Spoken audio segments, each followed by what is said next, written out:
Hey, everybody, welcome to What the Flick. We're talking about Billions. Ben and Michelle with you. So I was not sold on this show. We're talking about the first 2 episodes. We're going to be recapping it every week, which should give an indication that we changed our minds. The first 12 minutes or so, I was like, I didn't love the first scene, as you didn't. We're going to talk about that. I didn't love Damian, which I think was the second scene, Damian Lewis's 9/11 speech, putting the kids through college because there was way too much exposition. Yeah. You know, they were doing a lot of, I'm telling the story again of what happened on 9/11. I'm like, I think they know. Yeah. Everyone in this room knows. I don't think you have to. That conversation with the woman who was angry about it seemed contrived. I didn't like it. I didn't like it. And then pretty quickly, as soon as they started getting into the meat of it, it turned. And by the end of the second episode, I was like, no, I need more. Yeah, I felt the same way. And I thought, well, that means we're right. Yeah, exactly. Yeah, I thought that the scene where the woman spoke up, it was just like, why would this happen now? Right, why now? Like, it's been so long. Why would you pick? Yeah, but I mean, that was all constructed to allow the wife to be a badass. Right, to be a badass, and you know, and to you know, threaten the other woman with her towny ways. Yeah, I am super impressed by the writing of both of the main women in the show. Totally. Yeah, that's true. And also, like, because then I thought it was the end of the second episode, but you're telling me it's the end of the first, where we get that. And obviously, if you haven't seen these, well, you shouldn't be watching because here comes a significant spoiler. So at the beginning, we're led to believe that Paul Giamatti is Elliot Spitzer, right? I mean, he's not the Attorney General, but he's the U.S. Attorney for the Southern District of New York in Manhattan, and he's clearly with a prostitute who is humiliating him because that's what he wants. Yeah. And then at the end of what I thought was 2, but you're assuring me is 1, it turns out it's his wife. I mean, what the great thing is when in a TV show to find out that the hot, steamy sex is being had by a married couple. It was that's the twist. Yeah. Yeah. Oh, it totally was. And it was so interesting because when they did the first scene and it was such a blatant sex scene, I was like, they didn't show a lot of face or TNA. Like, what's going on? Why am I not knowing? Why are we seeing who this woman is? Why are they passing an opportunity to show some beautiful actress who they hire for this job? Exactly. Because normally they capitalize on that. And by episode 2, they definitely are. We have that lesbian sex scene with the Coke. Yeah, that's right. So, like, yeah, why would you show that scene but not use that? And then it makes so much sense when you get to the end, and I was like, yes. So Maggie Siff, who had a significant role on, an important role, if not a huge role, on Mad Men, that was relevant in the final season, and was had a big role until she was brutally killed on, well, Sons of Anarchy. Yeah. You know what? I heard Robin Quivers on the Howard Stern show is just starting Sons of Anarchy. So I'm sorry, Robin, if you're watching. But don't. But everyone should stop watching Sons of Anarchy after 4 seasons. Like just quit. That's how you watch Sons of Anarchy. 4 pretty good, 3 good seasons, 1 okay season, and then 3 pretty horrible seasons. Get out where you're ahead. So she's terrific, though. But both Malin Ackerman, who plays the wife, and Maggie Siff, these are good. You think good, strong female roles. Good, strong female roles, well played. Mm-hmm. I think there's something this show does that's so interesting to me. That is, a lot of shows you see scenes and they develop a character as being bad in one scene and good in another scene. And this show has these crazy, crazy changes where you kind of see a character being really like harsh or really ethical in one part, and then you also in the same scene see this like immense compassion. Yeah, totally. For both of these guys, Giamatti. Yeah. I mean, she's right when she says, you know, I think his name's Chuck Rhodes. She's like, you're not out for justice. You're in this for Chuck Rhodes, and if they intersect, great, right? And they had that nice moment of calming down. Oh yeah, that was good. That couple has been to therapy. Oh, yeah. Oh, I think they live therapy. Yeah. I mean, in that fight that they have, that's one of the most realistic, like, totally. Yep. They just go at each other. And I love that it's like, they're brutal and then they get over it and they move on. And so up until that point, even with the way they made up, you thought, oh, this is a marriage in real trouble. And then you learn when she waits, and at the end, no, it's not a marriage in trouble. They know how to fight. Yep. They know how to fight. Yeah. And you see his respect for her when he's talking to his father. I thought that was cool, that generational display. So she's really she's the crux of the show. You know, I was talking about this with my brother. My brother and my wife, they have different opinions about Damian Lewis. My wife doesn't love him. She struggled. She didn't love him in Homeland. Um,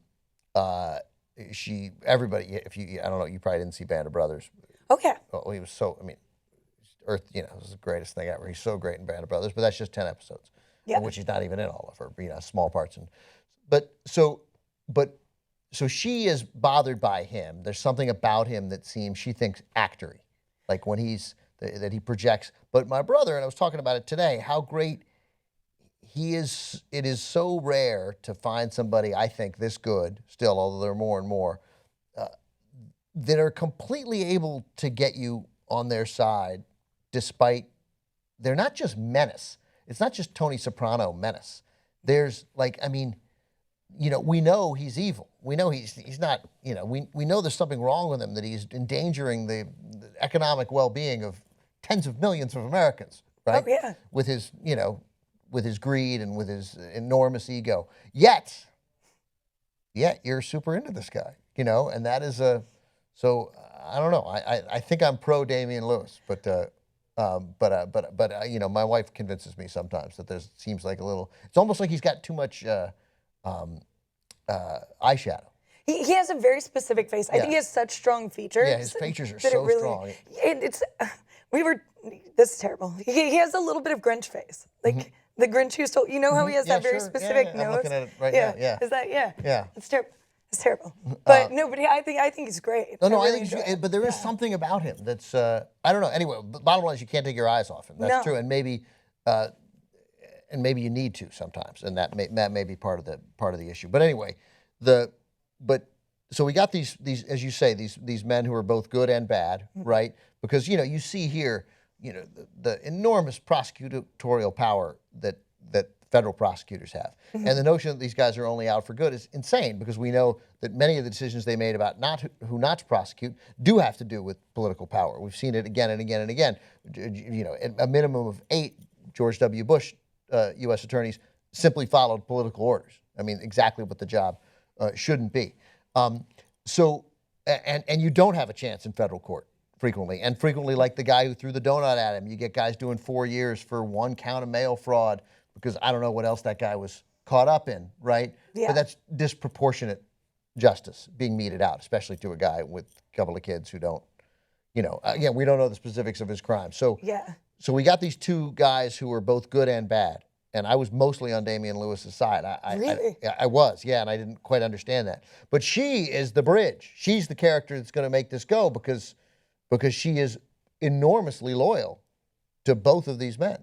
Oh yeah. Loyal, but not blindly loyal. She doesn't work. She doesn't, not like their number 2s who are interesting also.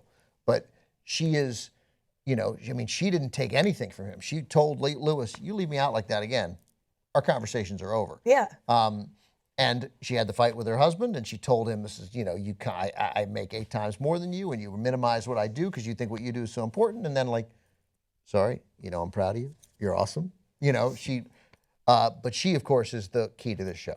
Oh yeah, and I think at the end of the first episode, I was wondering if she was in danger with the way he phrased it, and I'm interested to see where that goes. I think they proved some loyalty.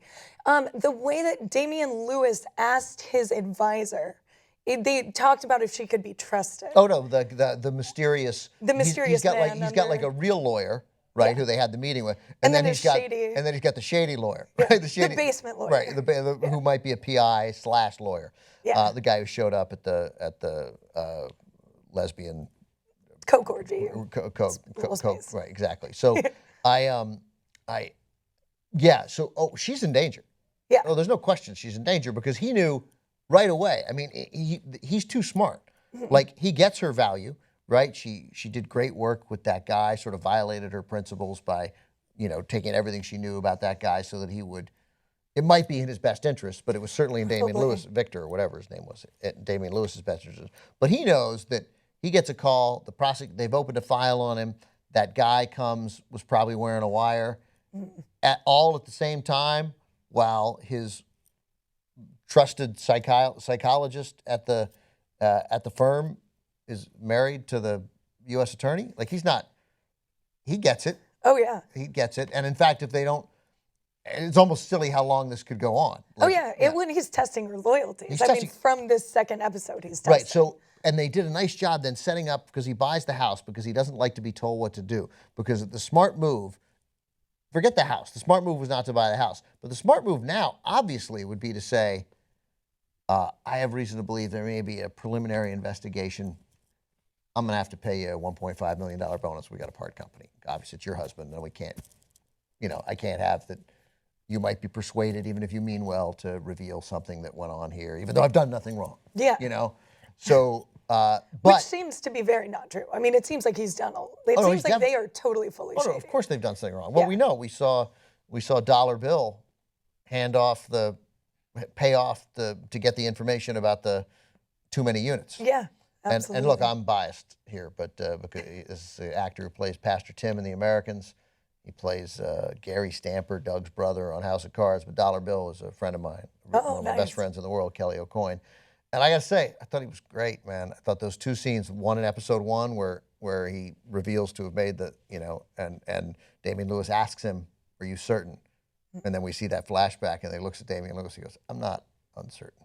Yeah. And then he was the guy who, in the fake raid, said, "Ask for a lawyer." Oh, yeah. And then when they said, "Now, come on, we're just cooperating here," and the lawyer goes, "Oh, okay, no, I understand. Lawyer." So I thought he was great.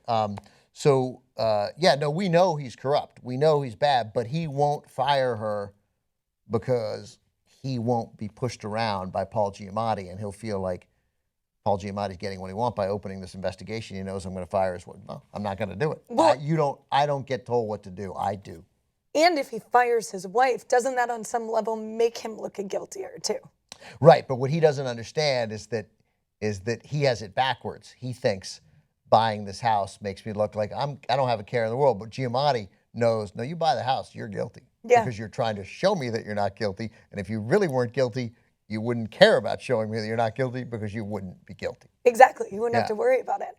I think, so that's interesting though. You're on Damian's side because I'm so on Paul Giamatti's side. I'm mixed. I mean, Paul Giamatti got me back with the speech he gave after the guy killed himself. Oh, yeah. Well, and just what he did when he was in there. I thought with his dad, when his dad comes in to strong arm him, and I thought that scene was amazing because he shows this strength in what the job is and upholding that for the people, but then this compassion.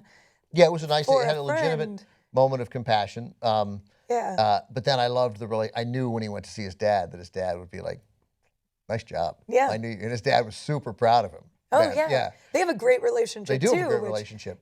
And so does Damian Lewis and Malin Ackerman. Totally. Like, at least 2 episodes in, like there are these 2 enormously strong marriages that are supporting these enormously powerful men who again, I think Maggie Smith, Malin Ackerman that's a supporting role as his wife, but Maggie Siff is the key. She's the emotional glue of this show. Oh, definitely. Yeah. Yeah, and I think it's such an interesting dynamic that they've set up because you see so many shows that choose to weaken those bonds to make it so everyone's just, I mean, if you think about like House of Cards or something like that, where it very much becomes about them divided. It's really interesting to see what's going to happen when we have these 2 characters who have each other's backs. And where will her divide come? Where will her loyalty? It has to come to a head. It does, yeah.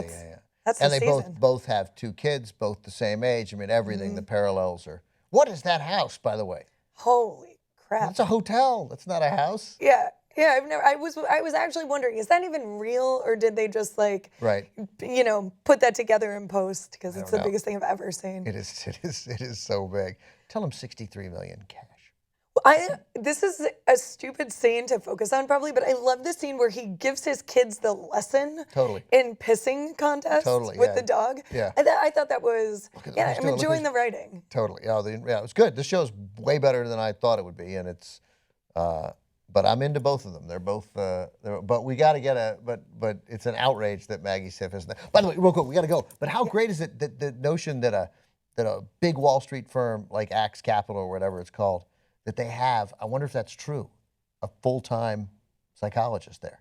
I got to assume so, right? Yeah, I mean, what a great concept. Yeah, and how many secrets that person knows. Yeah, oh man, and she is, and just the way she built up that woman before Yeah, I don't know if that would be because of what happened with his like September 11th, everyone died backstory, but I kind of assume it's anyone in a job that high pressure. I Yeah, mean, it is. That can be filled with that much self-doubt. yeah, I don't know. It's good stuff. I'm anxious. I'm anxious for Sunday for season 3. absolutely. Thank you. All right, keep watching, guys, and thanks for checking us out.